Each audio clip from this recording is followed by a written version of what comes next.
ओम नमः शिवाय। हर हर महादेव। आज जेठ माह की पूर्णिमा तिथि की शुरुआत हो जाएगी। सूर्य उदय तो चतुर्दशी तिथि में ही होगा, लेकिन पूर्णिमा तिथि की शुरुआत 11:35 पर हो जाएगी। आज वट पूर्णिमा व्रत रखा जाएगा, जो सुहागिन महिलाएं अपने पति की लंबी उम्र और सुखद दाम्पत्य जीवन के लिए रखती हैं। यह व्रत वट सावित्री व्रत के समान ही होता है। इस व्रत में भी बरगद के पेड़ की पूजा की जाती है और व्रत रखा जाता है।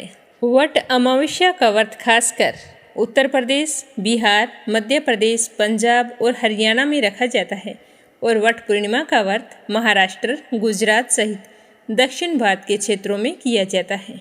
अमावस्या और पूर्णिमा के दिन रखे जाने वाले दोनों व्रत अपने पति की लंबी आयु और घर परिवार की खुशहाली के लिए किए जाते हैं।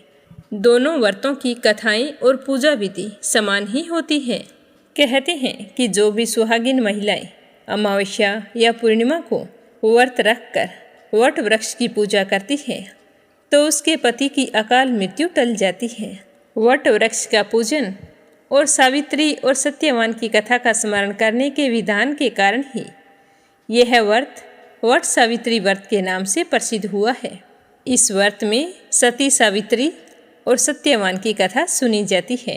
अतः हर सुहागिन महिला को अमावस्या या फिर पूर्णिमा के दिन व्रत रखकर वट वृक्ष की पूजा अवश्य करनी चाहिए, ताकि भगवान के आशीर्वाद से आपका सुहाग हमेशा बना रहे। सभी श्रोताओं के सुख समृद्धि की कामना करते हुए सुनते हैं आज की कथा। बोलो गणेश जी महाराज की जय हो।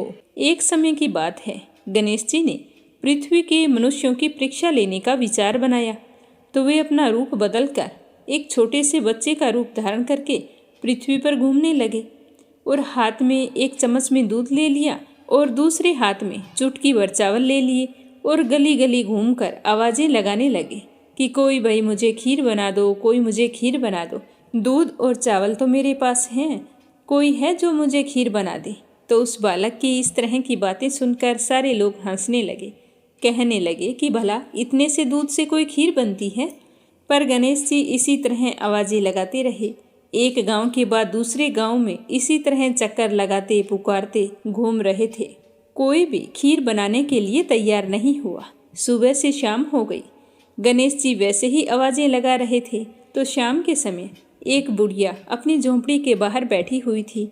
तो गणेश जी वहाँ से पुकारते हुए निकले कि कोई मुझे खीर बना दो, कोई मुझे खीर बना दो। दूध और चावल तो मेरे पास हैं।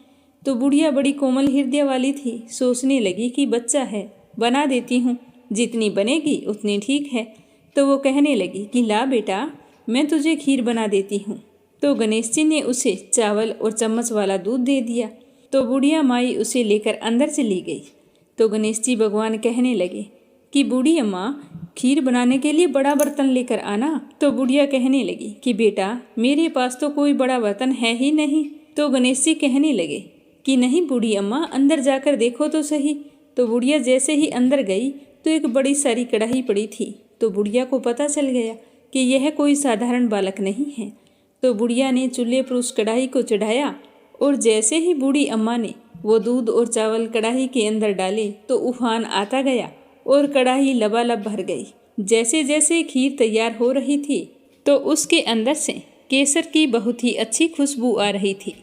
तो खीर बनते ही गणेश जी भगवान ने बूढ़ी अम्मा से कहा कि माँ जी, मैं स्नान करके आता हूँ, आप ऐसे करो, पूरे नगर वासियों को न्योता दे दो ताकि वो भी खीर खाने के लिए आ जाए।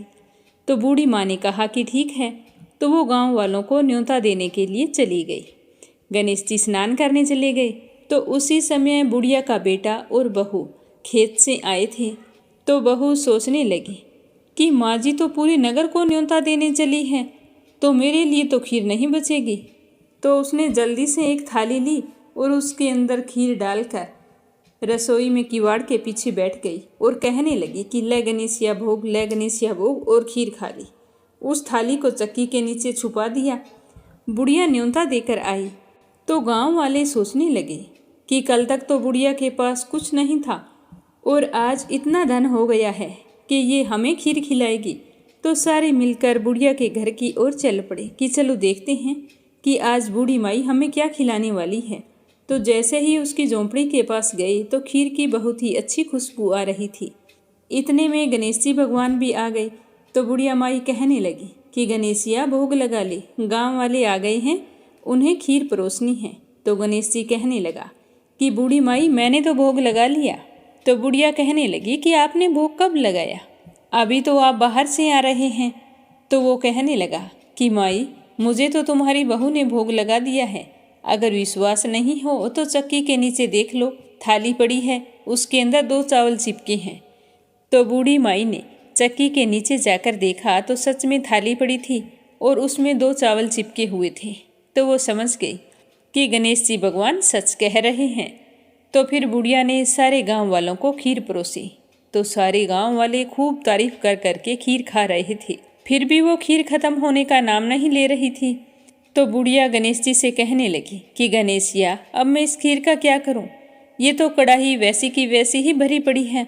तो उसने कहा कि बुढ़िया माई सुबह न्योता और दे देना, एक बार सारे नगरवासियों को खीर खिला देना। तो बुढ़िया माई ने सुबह फिर उन्हें बुलाया, फिर भी खीर खत्म होने का नाम नहीं ले रही थी। तो इस खीर का समाचार राजा के कानों में पड़ गया। तो राजा ने अपने सैनिकों को भेजकर कहा कि जाओ उस बुढ़िया के पास से उस खीर की कढ़ाई को यहाँ लेकर आओ। तो राजा के आदमी आज्ञा पाते ही बुढ़िया के घर चली गई और वहाँ जाकर कहने लगी कि बूढ़ी अम्मा, इस कढ़ाई का आपके घर में क्या काम है, ये कढ़ाई तो राजमहल में शोभा देती है। तो यह कहकर वो कढ़ाई वहाँ से उठाकर राजमहल में ले आई। जैसे ही महल में लाकर उस कढ़ाई को रखा तो उस कढ़ाई के अंदर कीड़े मकोड़े बिलबिलाने लगे, सांप बिच्छू जहरीले जानवर घूमने लगे और बुरी तरह से बदबू आने लगी। तो यह देखकर राजा को बड़ी ही हैरानी हुई। उन्होंने बुढ़िया को बुलाया और कहा कि बूढ़ी माई ये सब क्या है, ये ले जा तेरी कढ़ाई, पता नहीं क्या जादू टोना करती है। तुम्हारे घर में तो खुशबू आ रही थी और यहाँ लाते ही इस खीर में कीड़े मकोड़े पैदा हो गए हैं और कितनी बदबू आ रही है। तो वो बुढ़िया कहने लगी कि महाराज आप देते तो पहले देते, ये तो मुझे गणेश जी भगवान ने दिया है। यह कहकर वो उस कढ़ाई को वहाँ से अपनी झोंपड़ी पर ले आई और गणेश जी भगवान को याद करके कहने लगी कि गणेश जी भगवान अब इस कढ़ाई का मैं क्या करूँ।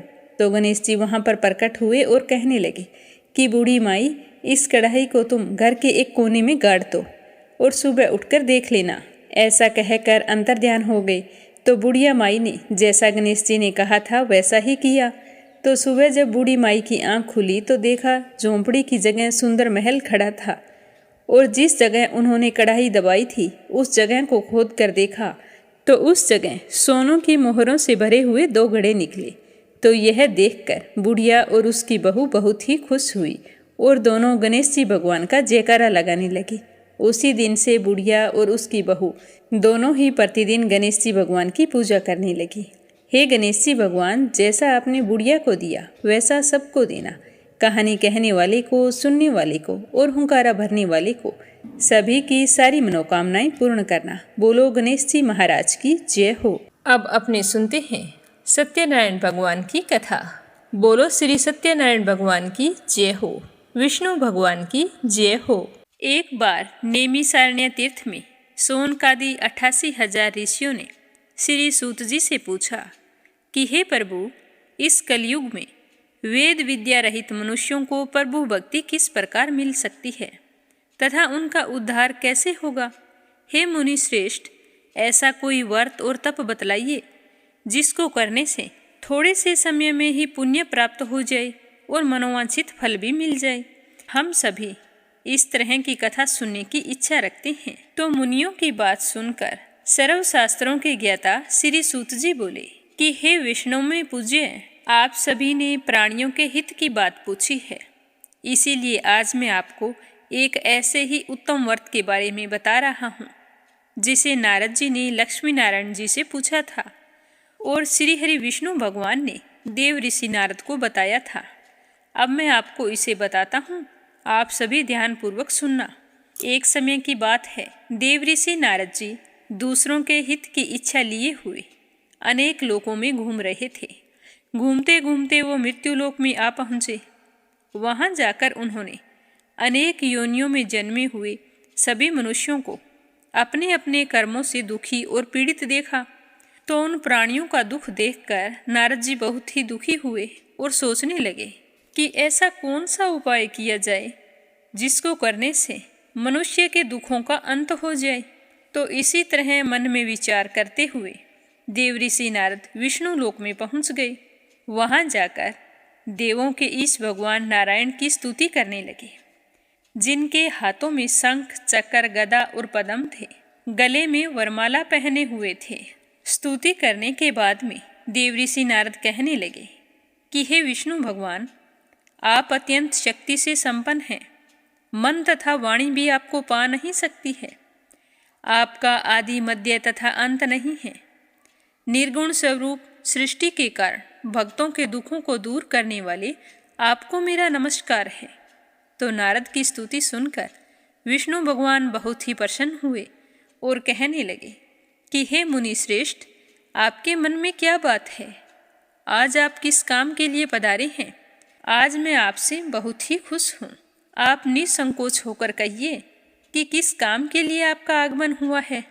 तो यह सुनकर नारद मुनि बहुत ही खुश हुए और कहने लगे कि नारायण नारायण, कि हे भगवान, आज मैं मृत्यु लोक में गया था। वहाँ अनेक योनियों में जन्मे हुए लोगों को अपने अपने कर्मों के द्वारा दुख भोगते हुए देख कर आया हूँ।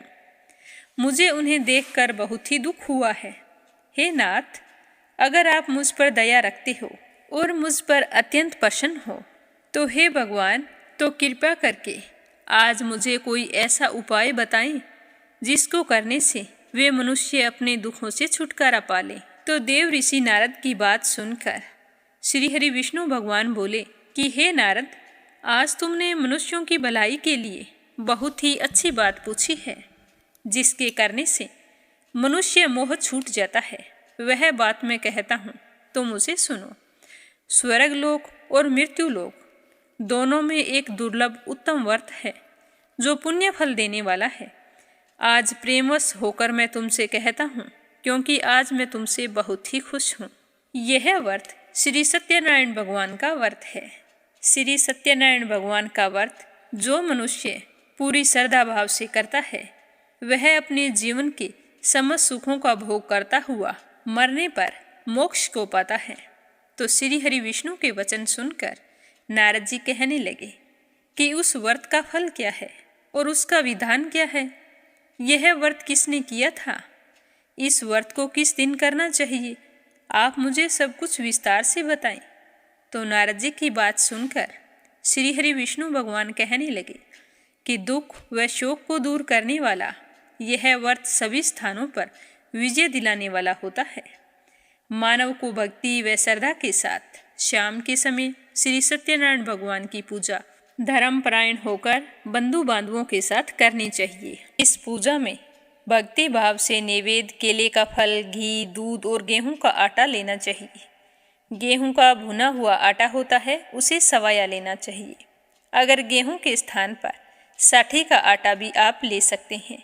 शक्कर तथा गुड़ लेकर सभी भक्षण योग्य पदार्थों को मिलाकर भगवान को भोग लगाएं और भगवान से प्रार्थना करें कि हे भगवान, आज मैंने अपने सामर्थ्य अनुसार आपको यह भोग अर्पित किया है, उसे स्वीकार करें। उसके बाद ब्राह्मणों सहित बंधु बांधवों को भोजन करवाएं, फिर स्वयं भोजन करें। भजन कीर्तन के साथ भगवान की भक्ति में लीन हो जाएं। इस तरह से सत्यनारायण भगवान का यह व्रत करने पर मनुष्य की सारी इच्छाएं निश्चित रूप से पूरी हो जाती है। इस कली काल में मृत्यु लोक में मोक्ष पाने का यही एक सरल उपाय है। सूत जी कहने लगे कि इस तरह विष्णु भगवान ने देव ऋषि नारद को सत्यनारायण व्रत के बारे में बताया था। हे ऋषियों, जिसने पहले समय में इस व्रत को किया था उसका इतिहास मैं तुम्हें सुनाता हूँ, ध्यानपूर्वक सुनना। यह कहकर सूत जी ऋषियों को एक कहानी सुनाने लगे कि सुंदर काशीपुरी नगरी में एक निर्धन ब्राह्मण रहता था। भूख प्यास से परेशान वह धरती पर घूमता रहता था। जब इस तरह उसे परेशान देखा तो ब्राह्मणों से प्रेम करने वाले विष्णु भगवान ने एक दिन ब्राह्मण का वेश बनाया और उसके पास जा पहुँचे और जाकर कहने लगे कि हे ब्राह्मण, नित्य दुखी होकर तुम पृथ्वी पर क्यों घूमते रहते हो? तो वह दीन ब्राह्मण कहने लगा कि हे महाराज, मैं तो निर्धन ब्राह्मण हूँ, भिक्षा के लिए प्रतिदिन धरती पर घूमता रहता हूँ। हे भगवान, यदि आप इसका कोई उपाय जानते हो तो मुझे बतलाइए। तो उस निर्धन ब्राह्मण की बात सुनकर वह बूढ़ा ब्राह्मण कहने लगा कि तुम श्री सत्यनारायण भगवान का व्रत करो। श्री सत्यनारायण भगवान मनोवांछित फल देने वाले हैं, इसीलिए तुम उनका पूजन करो। इसे करने से मनुष्य सभी दुखों से मुक्त हो जाता है। तो वृद्ध ब्राह्मण बनकर आए सत्यनारायण भगवान ने उस निर्धन ब्राह्मण को व्रत का सारा विधान बतलाया और फिर वहाँ से अंतर्ध्यान हो गए। तो ब्राह्मण ने मन ही मन निश्चय किया था कि जिस व्रत के बारे में यह बूढ़ा बाबा बता कर गया है, मैं उस व्रत को अवश्य करूँगा। मुझे विश्वास है कि मेरी गरीबी जरूर दूर हो जाएगी। तो इस तरह निश्चय करने के बाद उसे रात में नींद भी नहीं आई। फिर वह ब्राह्मण सुबह जल्दी उठा और भिक्षा के लिए चला गया।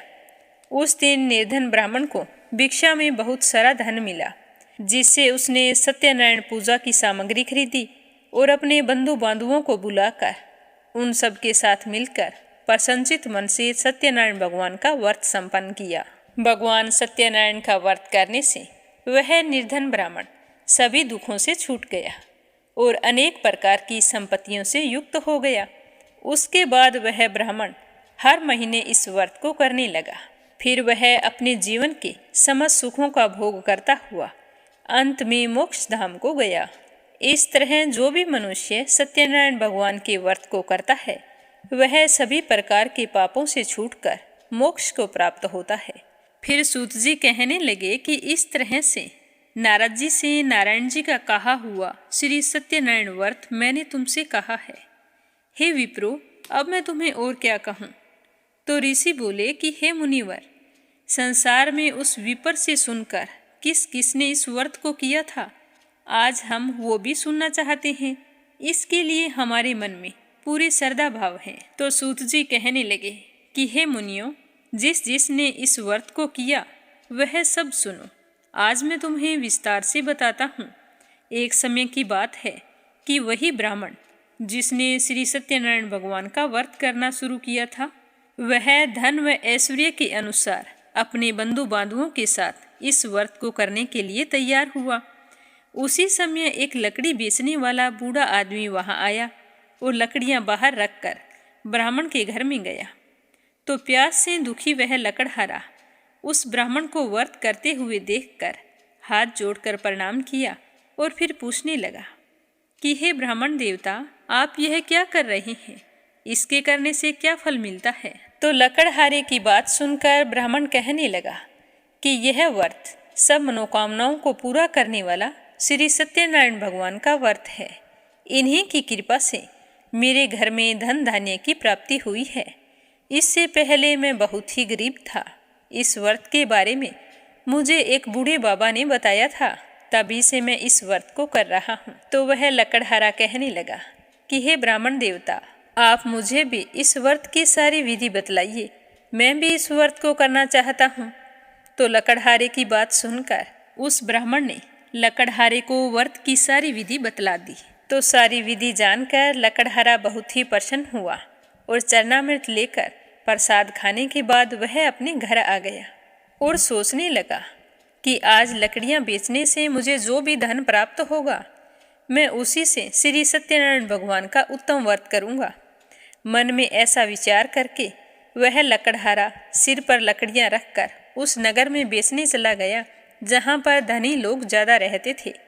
तो भगवान की कृपा से उस दिन उसे अपनी लकड़ियों के दाम पहले दिन से 4 गुना अधिक मिले। तो लकड़हारा बहुत ही प्रसन्न हुआ। भगवान का धन्यवाद करता हुआ सत्यनारायण कथा की सामग्री लेकर घर आ गया। घर आकर उसने अपने बंधु बांधवों के साथ विधि विधान से श्री सत्यनारायण भगवान का पूजन और व्रत किया। इस व्रत के प्रभाव से वह बूढ़ा लकड़हारा धन पुत्र आदि से युक्त होकर संसार के समस्त सुखों का भोग करने लगा और अंत में बैकुंठ धाम को चला गया। फिर सूत जी कहने लगे कि हे श्रेष्ठ मुनियों, अब मैं आगे की कथा कहता हूँ। पहले के समय में उल्कामुख नाम का एक बुद्धिमान राजा रहा करता था। वह सत्यवक्ता और जितेंद्रिय था। प्रतिदिन देव स्थानों पर जाता और निर्धनों को धन देकर उनके कष्ट दूर करता था। उनकी पत्नी कमल के समान मुख वाली तथा सती साध्वी थी। भद्रशिला नदी के तट पर उन दोनों ने श्री सत्यनारायण भगवान का व्रत किया। उसी समय साधु नाम का एक वेश्या वहां आया। उसके पास व्यापार करने के लिए बहुत सारा धन भी था। राजा को व्रत करते हुए देखकर वह विनय के साथ पूछने लगा कि हे राजन, भक्ति भाव से पूर्ण होकर आप यह क्या कर रहे हैं? मैं भी सुनने की इच्छा रखता हूँ, कृपया करके मुझे बताइए। तो उसकी बात सुनकर राजा कहने लगे कि हे साधु, अपने बंधु बांधवों के साथ पुत्र आदि की प्राप्ति के लिए महाशक्तिवान श्री सत्यनारायण भगवान का व्रत और पूजन कर रहा हूँ। तो राजा के वचन सुनकर साधु ने आदर से कहा कि हे राजन, मुझे इस व्रत का सारा विधान बतलाइए। आपके कहे अनुसार मैं भी इस व्रत को करना चाहता हूँ, क्योंकि मेरे संतान नहीं है और मुझे विश्वास है कि इस व्रत को करने से अवश्य मुझे संतान की प्राप्ति होगी। तो राजा से वह व्रत की सारी विधि जानकर व्यापार पर चला गया। व्यापार से निवृत्त होकर फिर अपने घर आ गया। घर आकर उसने अपनी पत्नी को संतान देने वाले उत्तम व्रत के बारे में बताया और कहा कि जब मेरी संतान होगी तब मैं भी इस व्रत को किया करूँगा। तो साधु ने इस तरह के वचन अपनी पत्नी लीलावती से कहे थे। एक दिन लीलावती पति के साथ आनंदित हो सांसारिक धर्म में परवरित होकर सत्यनारायण भगवान की कृपा से गर्भवती हो गई। 10वें महीने उसने बहुत ही सुंदर कन्या को जन्म दिया। वह कन्या ऐसे बढ़ने लगी जैसे शुक्ल पक्ष का चंद्रमा बढ़ता है। माता पिता ने अपनी कन्या का नाम कलावती रखा। एक दिन लीलावती ने मीठे शब्दों में अपने पति को याद दिलाया कि आपने सत्यनारायण भगवान के जिस व्रत को करने का संकल्प लिया था उसे करने का समय आ गया है। आप इस व्रत को करिए। तो वह साधु कहने लगा कि हे प्रिय, इस व्रत को मैं उसके विवाह पर करूँगा। इस प्रकार अपनी पत्नी को आश्वासन देकर वह नगर को चला गया। कलावती पिता के घर में रहकर दिनों दिन बड़ी होने लगी। साधु ने जब एक बार नगर में अपनी कन्या को सखियों के साथ खेलते हुए देखा तो तुरंत ही दूत को बुलाकर कहा कि मेरी कन्या विवाह के योग्य हो गई है। अब तुम जैसी सुंदर मेरी कन्या है वैसा ही सुंदर योग्य वर उसके लिए तलाश कर लाओ। तो साधु की बात सुनकर दूत कंचन नगर में जा पहुंचा। वहां देखभाल करके एक सुयोग्य वाणिक पुत्र को ले आया। सुयोग्य लड़के को देखकर साधु भी बहुत खुश हुआ। उसने अपने बंधु बांधवों को बुलाकर शुभ मुहूर्त देखकर अपनी पुत्री का विवाह कर दिया। लेकिन दुर्भाग्य की बात यह थी कि साधु ने अब भी श्री सत्यनारायण भगवान का व्रत नहीं किया। तो भगवान श्री सत्यनारायण उस पर क्रोधित हो गए और श्राप दे दिया कि हे साधु, तुझे दारुण दुख प्राप्त हो। साधु इस श्राप से अनजान था। वह अपने कार्य में कुशल था। तो वह अपने जमाई को लेकर समुंदर के पार स्थित दूसरे नगर में चला गया। वहां जाकर ससुर जवाई दोनों मिलकर दरकेतु राजा के नगर में व्यापार करने लगे। एक दिन भगवान सत्यनारायण की माया से एक चोर राजा का धन चुराकर भागा जा रहा था। उसने राजा के सिपाहियों को अपना पीछा करते हुए देखा तो वह डर गया और उसने जो चुराया हुआ धन था उसे वहां छुपा दिया जहां साधु अपने जवाई के साथ ठहरा हुआ था और खुद वहां से भाग गया। राजा के सिपाही जब वहां पहुंचे और ससुर जवाई के पास वो धन पड़ा हुआ देखा तो उन्होंने समझा कि यह धन इन्हीं ने चुराया है। तो दोनों ससुर जवाई को बांधकर राजा के पास ले आए और खुश होकर कहने लगे कि राजन, हम 2 चोर पकड़ कर लाए हैं। अब आगे क्या करना है आदेश कीजिए। तो राजा ने कहा कि उन दोनों को कठिन कारावास में डाल दो और उनके पास जो धन है वो सारा छीन लो। तो श्री सत्यनारायण भगवान के श्राप से उन दोनों ससुर जवाई को जेल खाने में डाल दिया। अब दोनों बहुत ही दुखी थे। सोच रहे थे कि हमने ऐसे कौन से कर्म किए थे जिसकी वजह से आज हमें यह सब कुछ भुगतना पड़ रहा है। उधर साधु के घर पर साधु की पत्नी भी बड़ी दुखी हुई, क्योंकि घर में जो धन रखा था उसे चोर चुरा कर ले गई। शारीरिक तथा मानसिक पीड़ा व भूख प्यास से बेहाल अन्न की चिंता में एक दिन कलावती एक ब्राह्मण के घर गई। वहां उसने श्री सत्यनारायण भगवान का व्रत होते हुए देखा, तो वहीं पर बैठ गई, कथा सुनी और प्रसाद ग्रहण करके रात को घर आई। तो उसकी माँ पीछे चिंतित हो गई कि आज पता नहीं कलावती कहाँ चली गई। तो जब वो घर आई तो उससे पूछा कि हे पुत्री, तुम अब तक कहाँ थी, तेरे मन में क्या है? तो कलावती ने कहा कि हे माता, मेरे मन में कुछ भी नहीं है।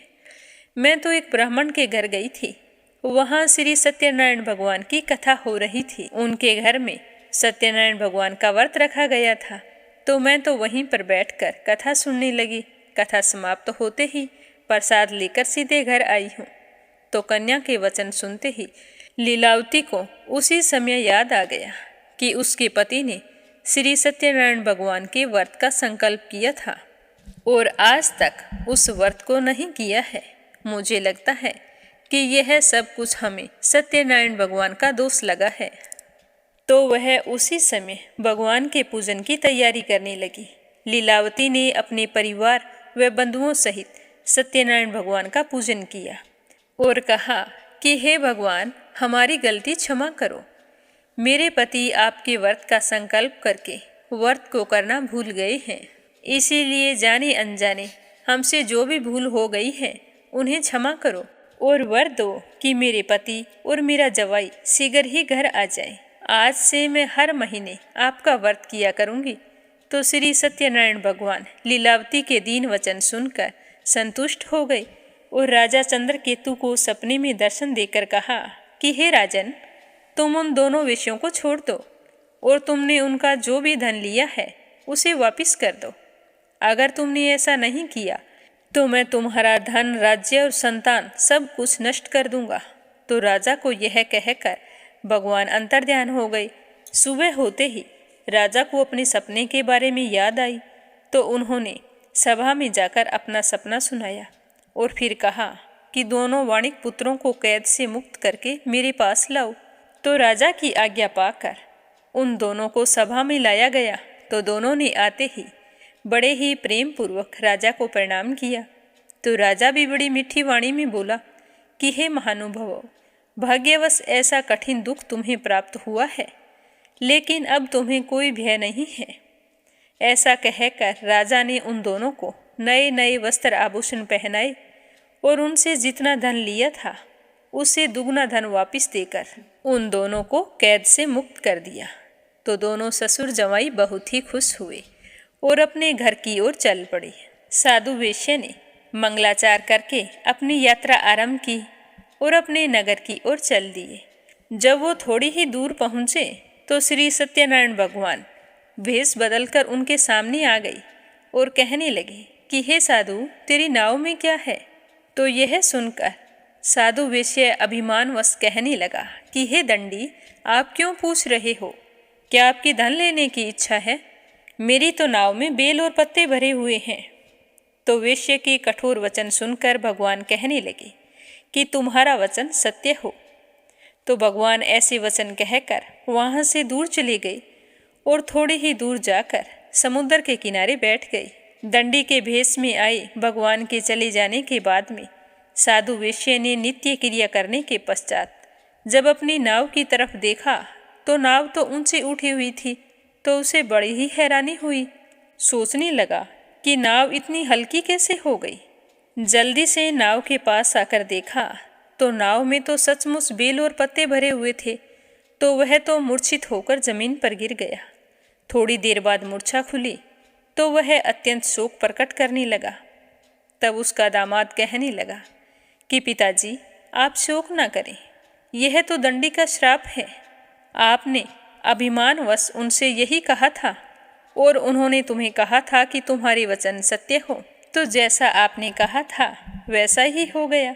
यह तो दंडी का श्राप है, इसीलिए हमें उनकी शरण में जाना चाहिए, तभी हमारी मनोकामना पूरी होगी।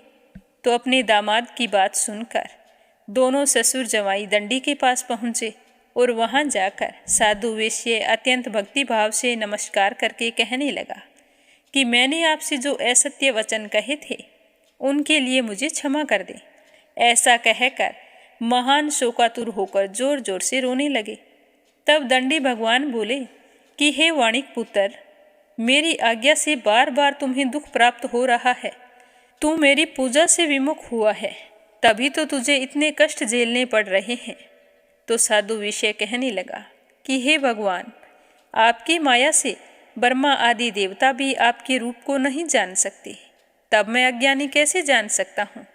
आप प्रसन्न होइए, अब मैं सामर्थ्य के अनुसार आपकी पूजा करूँगा।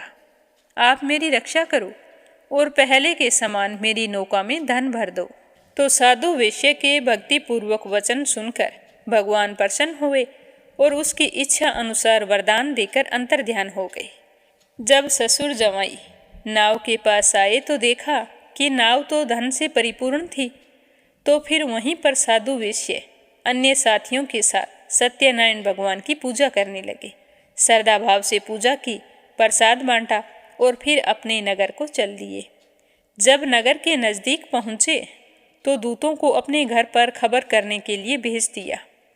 साधु वेश्य की आज्ञा पाकर दूत उनके घर गया और वहां जाकर उनकी पत्नी को प्रणाम करके कहा कि मालिक अपने दामाद सहित नगर के निकट आ गए हैं।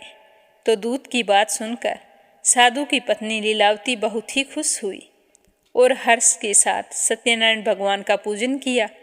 फिर अपनी पुत्री कलावती से कहा कि हे पुत्री, मैं अपने पति के दर्शन को जाती हूँ, तुम भी कार्य पूर्ण करके और पूजा पाठ करके आ जाना। तो माता के ऐसे वचन सुनकर कलावती तो बहुत ही खुश हुई और जल्दी जल्दी में प्रसाद को छोड़कर अपने पति से मिलने के लिए चली गई। तो प्रसाद की अवज्ञा के कारण श्री सत्यनारायण भगवान रुष्ट हो गए और नाव सहित उसके पति को पानी में डुबो दिया। जब कलावती वहां पर पहुंची पर उसे अपना पति दिखाई नहीं दिया तो वह बहुत ही दुखी हुई और रोती हुई जमीन पर गिर पड़ी। नौका को डूबा हुआ और कन्या को रोता हुआ देखकर साधु दुखी होकर कहने लगा कि हे प्रभु, मुझसे तथा मेरे परिवार से जो भी भूल हुई है उसे क्षमा करें। तो साधु के दीन वचन सुनकर श्री सत्यनारायण भगवान प्रसन्न हो गए और उसी समय आकाशवाणी हुई कि हे साधु, तेरी कन्या मेरे प्रसाद को छोड़कर आई है, इसीलिए उसका पति अदृश्य हुआ है। यदि वह घर जाकर प्रसाद खाकर लौटती है तो इसे इसका पति अवश्य मिलेगा। ऐसी आकाशवाणी सुनकर कलावती घर पहुंचकर प्रसाद ग्रहण करती है और फिर वापस आकर अपने पति के दर्शन करती है। उसके बाद साधु अपने बंधु बांधुओं सहित श्री सत्यनारायण भगवान का विधि विधान से पूजन करता है और हर महीने श्री सत्यनारायण भगवान का व्रत रखने लगता है। तो इस व्रत के प्रभाव से इस लोक के समस्त सुखों का भोग करता हुआ अंत में स्वर्ग लोक को जाता है। बोलो श्री सत्यनारायण भगवान की जय हो। बोलो विष्णु भगवान की जय हो। फिर सूत जी कहने लगे कि हे ऋषियों, मैं एक और भी कथा तुम्हें सुनाता हूँ, उसे भी ध्यानपूर्वक सुनना। प्रजा पालन में लीन तुंग ध्वज नाम का एक राजा था। उसने भी भगवान का प्रसाद त्याग कर बहुत ही दुख पाया था। एक बार वह वन में गया था। वन्य पशुओं को मारकर विश्राम करने के लिए बड़ के पेड़ के नीचे आया। तब वहां उसने ग्वालों को भक्ति भाव से अपने बंधुओं सहित सत्यनारायण भगवान का पूजन करते हुए देखा। अभिमानवश राजा ने उन्हें देखकर भी अनदेखा कर दिया, पूजा स्थान पर नहीं गया और एक ओर खड़ा रहा। ग्वालों ने श्रद्धा भाव से पूजा पाठ समाप्त की और फिर राजा के पास आई। राजा को प्रणाम करके उन्हें प्रसाद देने लगे तो राजा ने प्रसाद लेने से मना कर दिया। प्रसाद को त्याग कर राजा अपने नगर की ओर लौट आई तो नगर में देखा कि वहाँ सब कुछ नष्ट हो गया है। तो राजा समझ गए कि यह सब कुछ भगवान ने किया है। तो भगवान उसी समय ग्वालों के पास पहुँचे और अपने बर्ताव के लिए माफ़ी मांगी। फिर विधि पूर्वक भगवान की पूजा की और फिर प्रसाद ग्रहण किया तो भगवान सत्यनारायण की कृपा से सब कुछ पहले जैसा हो गया। फिर राजा दीर्घ काल तक अपने जीवन के समस्त सुखों का भोग करता हुआ मृत्यु उपरांत स्वर्ग लोक को गया। जो भी मनुष्य इस परम दुर्लभ व्रत को करता है तो उसे भगवान सत्यनारायण की अनुकंपा से धन धान्य की प्राप्ति होती है, निर्धन धनी हो जाता है और भय मुक्त होकर जीवन जीता है। संतानहीन मनुष्य को संतान सुख मिलता है और सारे मनोरथ पूर्ण होने पर मानव अंत काल में वैकुंठ धाम को जाता है। इस तरह बताकर सूत जी कहने लगे कि हे ऋषियों, जिन्होंने पहले के समय में इस व्रत को किया है उसके अब मैं दूसरे जन्म की कथा कहता हूँ। वृद्ध स्थानंद ब्राह्मण ने सुदामा का जन्म लेकर मोक्ष को प्राप्त किया। लकड़हारे ने अगले जन्म में निषाद बनकर मोक्ष प्राप्त की। उल्कामुख नाम का राजा दशरथ होकर बैकुंठ को गए। साधु नाम के वेश्य ने मोरध्वज बनकर अपने पुत्र को आरे से चीरकर मोक्ष पाया। महाराज तुंगध्वज ने स्वयंभू होकर भगवान में भक्ति युक्त हो कर्म कर मोक्ष को प्राप्त किया। बोलो श्रीमन नारायण नारायण नारायण, भजमन नारायण नारायण नारायण। प्रेम से बोलो श्री सत्यनारायण भगवान की जय हो। अब अगली कथा अपने सुनते हैं शनि देव और हनुमान जी बाबा की। कहा जाता है कि जो भी जातक हनुमान जी की पूजा करता है उसे शनि देव कभी भी परेशान नहीं करते। ऐसा क्यों है यही बताया गया है इस कथा में। बोलो हनुमान जी बाबा की जय हो, बोलो शनि महाराज की जय हो। एक बार शनि देव को अपनी शक्तियों पर बहुत ही घमंड हो गया था।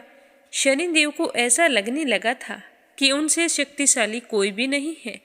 उनकी दृष्टि मात्र से ही व्यक्ति के जीवन में उथल पुथल शुरू हो जाती है।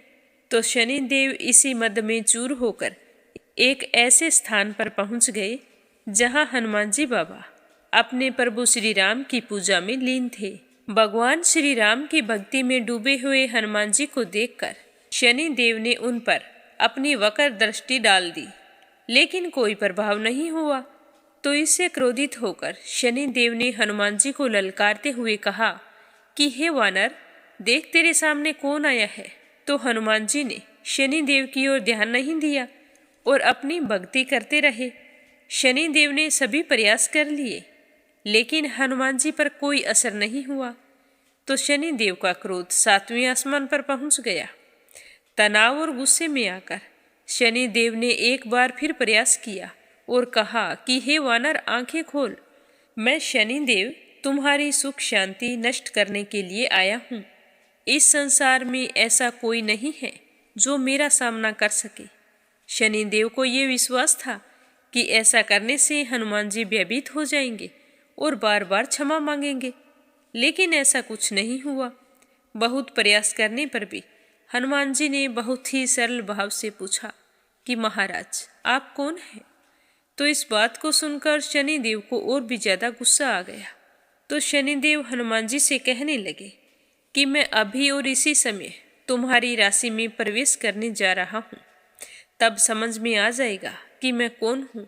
तो यह सुनकर हनुमान जी ने शनि देव से कहा कि आप कहीं और जाएं और मुझे अपने प्रभु का स्मरण करने दे, बीच में इस तरह विघ्न ना डालें। तो शनि देव को हनुमान जी की ये बात पसंद नहीं आई। उनका गुस्सा 7वें आसमान पर चढ़ गया। जैसे ही हनुमान जी ध्यान लगाने ही वाले थे तो शनि देव ने उनकी एक भुजा पकड़ ली और अपनी तरफ खींचने लगे। हनुमान जी को लगा जैसे उनकी भुजा को किसी ने दहकते अंगारों पर रख दिया हो। उन्होंने तुरंत एक झटके से अपनी भुजा शनि देव की पकड़ से छुड़ा ली। इसके बाद शनि ने विकराल रूप धारण करके उनकी दूसरी बाह पकड़ने की कोशिश की। तो हनुमान जी को हल्का सा क्रोध आया और उन्होंने अपनी पूंछ में शनि देव को लपेट लिया। फिर भी शनि देव का अहंकार और क्रोध कम नहीं हुआ और गुस्से में हनुमान जी से कहा कि तुम क्या, तुम्हारे प्रिय श्री राम भी मेरा कुछ नहीं बिगाड़ सकते। तो इस बात पर हनुमान जी को अत्यंत क्रोध आ गया और उन्होंने अपनी पूंछ में लपेटे हुए शनि देव को कभी पहाड़ों पर कभी वृक्षों पर खूब उठाया और पटका। इससे शनि देव की हालत खराब हो गई। तो शनि देव जोर जोर से दूसरों से मदद मांगने लगे, कहने लगे कि कोई मेरी मदद करो, रक्षा करो, इस वानर से मुझे बचाओ। लेकिन कोई भी देवता मदद के लिए आगे नहीं आया। तो इस तरह शनिदेव बहुत ही बेहाल हो गए थे। जब उनकी सहायता के लिए कोई सामने नहीं आया तो उसे समझ में आ गया कि मैंने गलत कर दिया है। तो अपनी जान बचाने के लिए हनुमान जी बाबा से कहने लगे कि हे वानर राज, मुझे क्षमा करो, मुझ पर दया करो, मुझे मेरी उद्दंडता का फल मिल गया है, मुझे क्षमा कर दीजिए। मैं तुमसे वादा करता हूँ कि आज के बाद ऐसा कुछ नहीं करूँगा। आज के बाद मैं तुम्हारी छाया से ही दूर रहूँगा। तो शनिदेव की बात सुनकर हनुमान जी कहने लगे कि मेरी छाया से नहीं, मेरे भक्तों की छाया से भी दूर रहने का वचन तुम्हें देना होगा, नहीं तो आज मैं तुम्हें नहीं छोड़ूंगा। तो शनिदेव ने तुरंत वचन दिया कि जो भी तुम्हारे भक्त हैं, मैं उन्हें कभी भी कोई हानि नहीं पहुंचाऊंगा, आप मुझे कृपया करके छोड़ दीजिए। तो शनिदेव के इस तरह गिड़गिड़ाने पर हनुमान जी बाबा ने शनिदेव को छोड़ दिया। इसीलिए कहा जाता है कि शनिदेव हनुमान जी के भक्तों को कभी भी परेशान नहीं करते। जिसे भी शनि दोष का सामना करना पड़ रहा है, उसे हनुमान जी बाबा की आराधना करनी चाहिए। बोलो हनुमान जी बाबा की जय हो। अब अपने सुनते हैं अगली कहानी।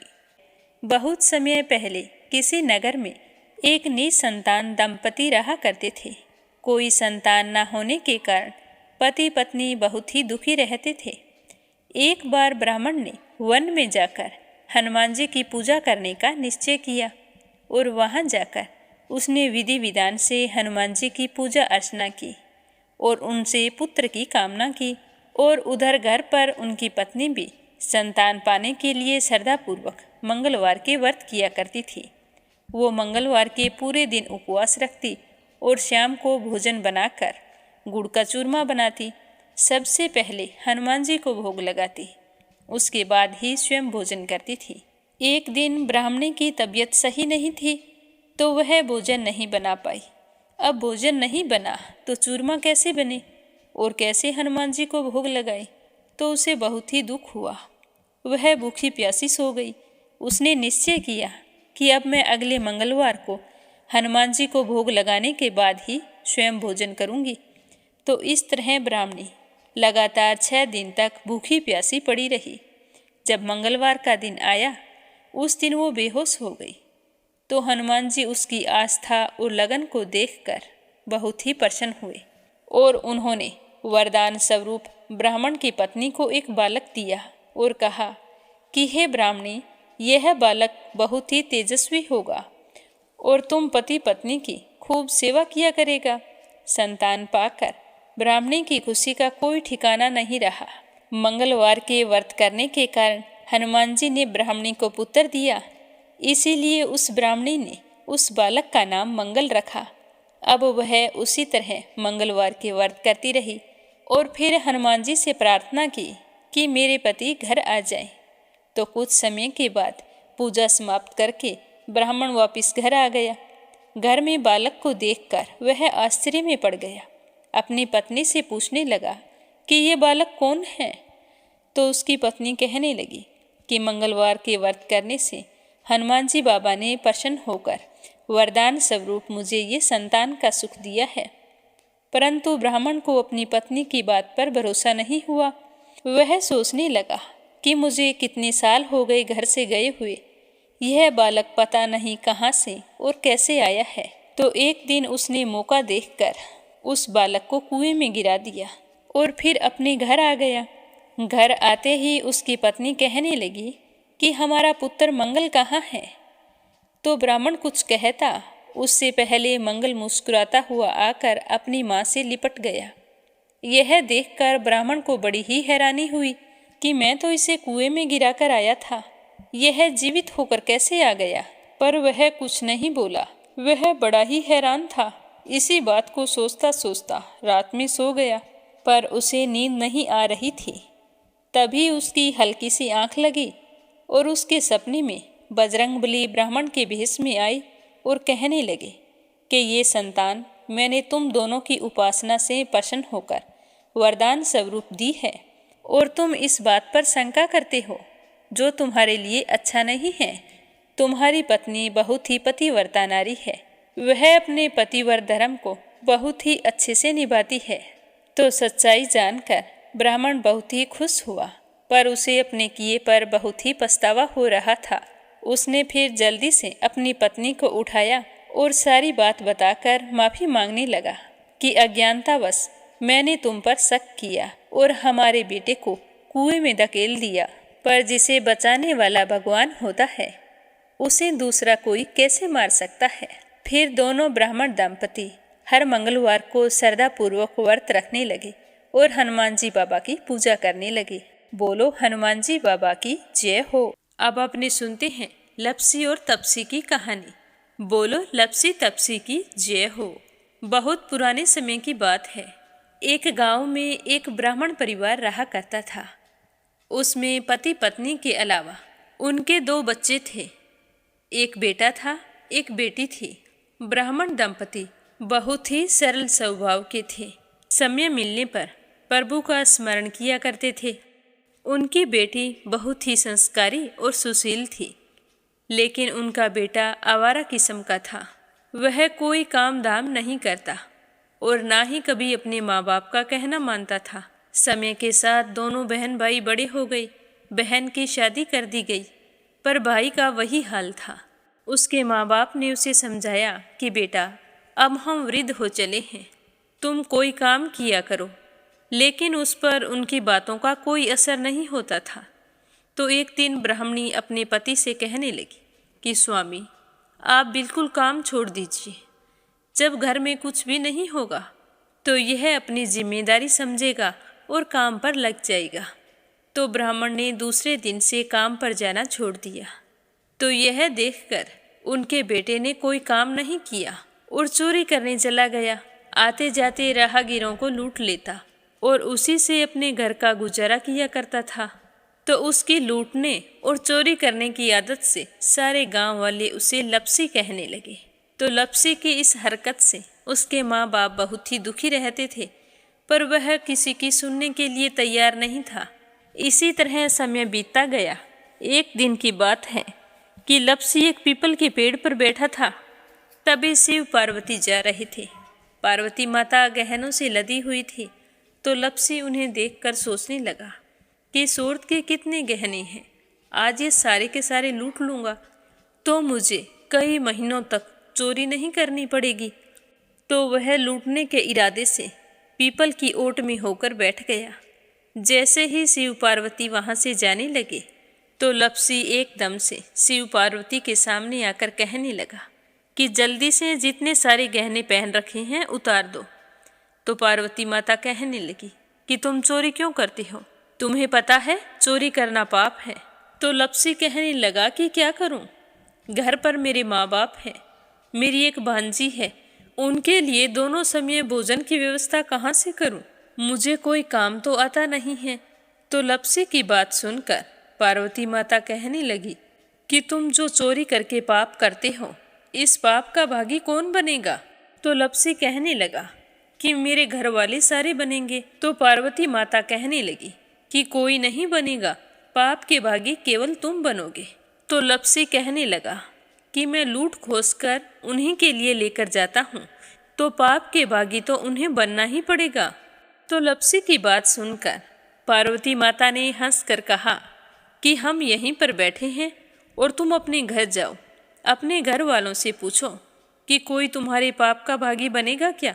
तो यह सुनकर लपसी भागा भागा अपने घर आया और अपनी माँ के पास गया और कहने लगा कि माँ, मैं चोरी करके लाता हूँ, राह चलते राहगीरों को लूटता हूँ, तुम्हारे लिए ही तो करता हूँ।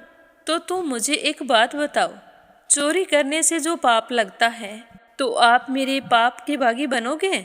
तो लपसी की बात सुनकर उसकी माँ कहने लगी कि बेटा, मैंने तो तुमसे नहीं कहा कि तुम चोरी करके लाओ, तुम कमा कर लाओ, हमें तो 2 वक्त की रोटी चाहिए, मैं तो तुम्हारी पाप की भागी नहीं बनूंगी। तो माँ के मुंह से इस तरह की बात सुनकर लपसी तो हैरान हो गया। फिर वह अपने पिताजी के पास गया और जाकर कहने लगा कि पिताजी, मैं जो कुछ भी लूट खोस के लाता हूँ वो आपके लिए ही तो लाता हूँ। देखो मैंने लूट कर कितना धन इकट्ठा कर लिया है, कितने ऐशो आराम हैं तुम्हारे। अगर मैं चोरी नहीं करता तो क्या ये सब हमें मिलता।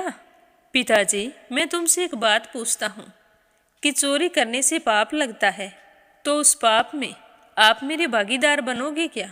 तो लप्सी की बात सुनकर उसके पिताजी कहने लगे कि बेटा, मैंने नहीं कहा कि तुम चोरी करके लाओ, तुम कमा कर लाओ, मैं तुम्हारे पाप का भागी नहीं बनूंगा।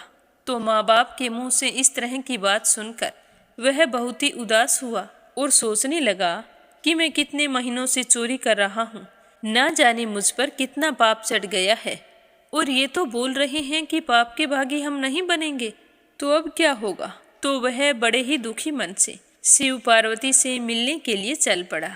जैसे ही घर से बाहर निकलने लगा तो उसकी छोटी सी भांजी दरवाजे पर खेल रही थी। उसे पता नहीं था कि पाप पुण्य क्या होता है, तो वो कहने लगी कि मामा, पाप की भागी मैं बनूंगी।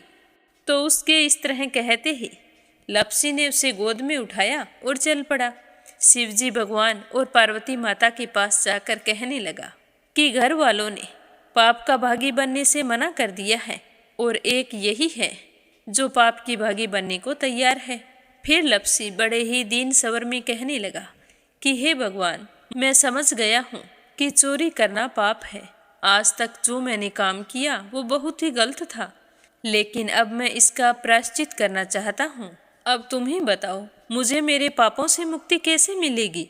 तो उसकी बात सुनकर शिव पार्वती बहुत ही खुश हुए और लप्सी को कच्चे सूत का एक छोटा सा गोला देते हुए कहा कि लप्सी, ये सूत लो और इस पीपल के चारों ओर परिक्रमा लगाओ। जब यह सूत समाप्त हो जाएगा तब तुम्हारे सारे पाप नष्ट हो जाएंगे। तो यह सुनकर लप्सी बहुत ही खुश हुआ। सोचने लगा कि छोटा सा गोला है, अभी लपेट कर घर चला जाऊंगा, उसके बाद में कभी कोई पाप नहीं करूंगा। फिर उसने अपनी बांजी को कंधे पर बैठाया और पीपल की परिक्रमा लगानी शुरू कर दी। अब भगवान का वह सूत खत्म कहाँ होने वाला था। लप्सी चक्कर लगाता गया पर वह सूत खत्म नहीं हुआ। चक्कर लगाते लगाते 1 महीने, 6 महीने, साल, पूरे 12 साल बीत गए, पर वह सूत खत्म नहीं हुआ। 12 साल बाद एक बार फिर शिव पार्वती जी वहाँ से गुजर रहे थे, तो पार्वती माता ने कहा कि स्वामी, चलो लप्सी को चलकर देखते हैं। तो शिवजी कहने लगे, वो चोरी करने वाला, लूटने वाला कब का चला गया होगा? तो पार्वती माता कहने लगी कि नहीं स्वामी, चलकर देखने में क्या जाता है, चलो एक बार देखते हैं। तो शिव पार्वती जी जैसे ही पीपल वृक्ष के पास आए तो देखा कि लप्सी तो अब भी चक्कर लगा रहा है। वहाँ चारों ओर गहरी खाई हो गई है और लप्सी की बड़ी बड़ी दाढ़ी, मूंछें, नाखून बढ़ गए हैं। तो यह देखकर पार्वती माता ने कहा कि देखो स्वामी, आप तो कह रहे थे कि वो कब का ही चला गया, देखो इसके मन में सच्ची भक्ति है। तो पार्वती की बात सुनकर शिवजी ने कहा कि चलो अभी देख लेता हूँ। तो यह कहकर शिवजी ने एक सोने का कड़ा लप्सी के आगे फेंक दिया। तो लप्सी ने झट से उसके ऊपर पैर कर लिया। फिर अचानक से उसका ध्यान शिव पार्वती जी की ओर गया, तो वो हाथ जोड़कर कहने लगा कि भगवान, अब तो मेरे पाप समाप्त हो गए होंगे, आप मुझे यहाँ से जाने की आज्ञा दीजिए। आपका यह सूत अभी तक खत्म नहीं हुआ है। तो शिवजी भगवान ने कहा कि तुम्हारे पाप कर्म भी अभी तक पूरे नहीं हुए हैं। तो शिवजी की बात सुनकर लप्सी कहने लगा कि भगवान, मुझे पूरे 12 वर्ष हो गए हैं आपकी भक्ति करते करते, और अब भी आप मुझ पर शक कर रहे हैं। तो शिवजी ने कहा कि अपना पैर उठाओ। तो जैसे ही लप्सी ने अपना पैर उठाया तो उसके पैर के नीचे सोने का कड़ा था। तो यह देखकर लप्सी शर्मिंदा हो गया और कहने लगा कि प्रभु, गलती हो गई, मुझे माफ़ करो, आगे से मैं ऐसी गलती कभी नहीं करूँगा। तो शिवजी कहने लगे कि नहीं लप्सी, तुम्हारा पाप ऐसे पूरा नहीं हो सकता। अब तुम्हें 12 वर्ष तक और इसी तरह परिक्रमा करनी होगी, उसी के बाद तुम्हारे पाप समाप्त होंगे। यह कहकर शिव पार्वती वहाँ से चले गए और वह फिर से पीपल के पेड़ की परिक्रमा करता रहा। करते करते 12 साल बीत गए। 12 साल बाद में शिव पार्वती जी वहाँ पर आए तो उन्होंने देखा कि आज भी वो वहीं पर चक्कर लगा रहा है। तो शिव जी ने फिर उसके सामने सोने की अंगूठी फेंकी, पर उसने कोई ध्यान नहीं दिया।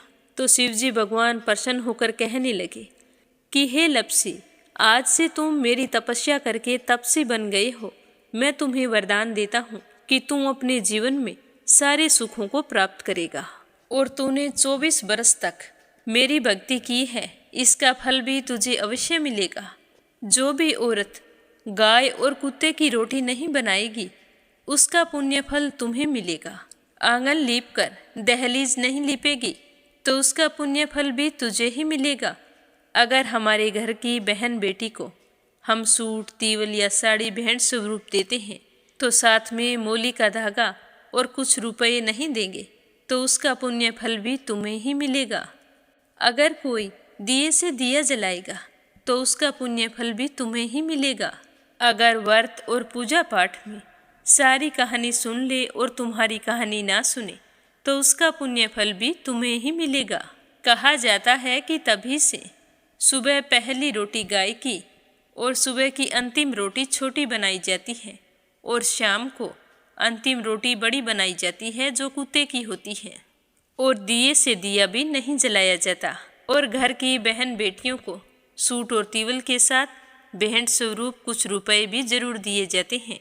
और उसी दिन से हर व्रत कथा के बाद में लप्सी तपसी की कहानी जरूर सुनी जाती है। और कथा समाप्त होने पर कहा जाता है कि लप्सी का फल लप्सी को मिले, तपसी का फल तपसी को मिले। हमारी पूजा पाठ का, हमारे व्रत का और हमारी कहानी का पुण्य फल हमें मिले। बोलो लप्सी तपसी की जय हो। अब अपने सुनते हैं प्यारे श्रोताओं के नाम, जो मीरा भक्ति स्टोरी चैनल पर प्रस्तुत अध्याय बड़े ही श्रद्धा भाव से सुनते हैं। आज का पहला कमेंट संजय, सोनिया, हिताक्षी, दीपेश, मयंक हरियाणा से। दूसरा है आरती खैरावर अगरखर से।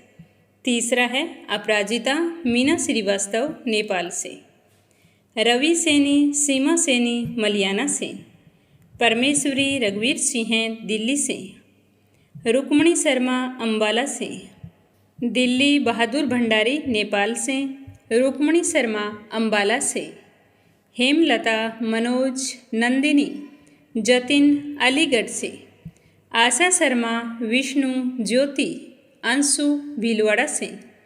बीनू मेहरा दिल्ली से। विमला नेपाल से। शीला सिन्हा, मीरा श्रीवास्तव, ममता श्रीवास्तव, माला छम्मा जौनपुर से। धनीराम धर्मशाला हिमाचल प्रदेश से। संजू सैनी, सुनीता सैनी सेखाड़ा से। श्रीचंद यादव गया बिहार से। विप्लव हांजोम असम से। रेखा धर्मेंद्र शर्मा जयपुर से। मंजुला कपूर पंजाब से। सुनीता रानी मेरठ से। तारा मिश्रा, राम नरेश मिश्रा, शुभम मिश्रा, रितेश मिश्रा गोपालगंज से। कोमल निर्मल मुंबई मीरा रोड से। चंद्रकांता दिल्ली से। श्रीमती शर्मा अलीगढ़ से। रिधिमा परमिला, सुरेश यादव धामतरी से। रजनी बड़ोला प्रयागराज से। कमला देवी भीलवाड़ा से। एक श्रोता करनाल से हैं, इन्होंने अपना नाम नहीं बताया। यूएन तिवारी, इंदिरा तिवारी लखनऊ से। मीरा अग्रवाल बंगाल से। विद्या मिश्रा, इशिका मिश्रा, शिवी मिश्रा उत्तर प्रदेश से। सुदेश नागपाल करनाल से। संजीव कंसल, कविता कंसल, कृष्णा कंसल, आरुष कंसल, रानी कंसल मुजफ्फरनगर से। राहुल कुमार, अनुज कुमार, ज्योति, वंदना, भावना, रुद्र कुमार, आराध्या, आन्या, तोलू मोलू, अविका मेरठ से। निर्मला पांचाल करनाल से। अनिल सबरवाल दिल्ली से। मोनिका नागर तिगाम से। नीमा मठपाल रामनगर से। शोभा कुंवर पुरोहित अहमदाबाद से। बीना देविका कनिका वाशने अलीगढ़ से।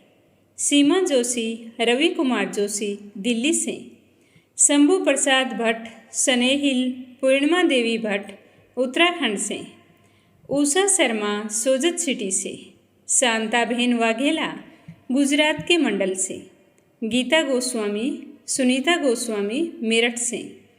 कमलेश भल्ला जम्मू से।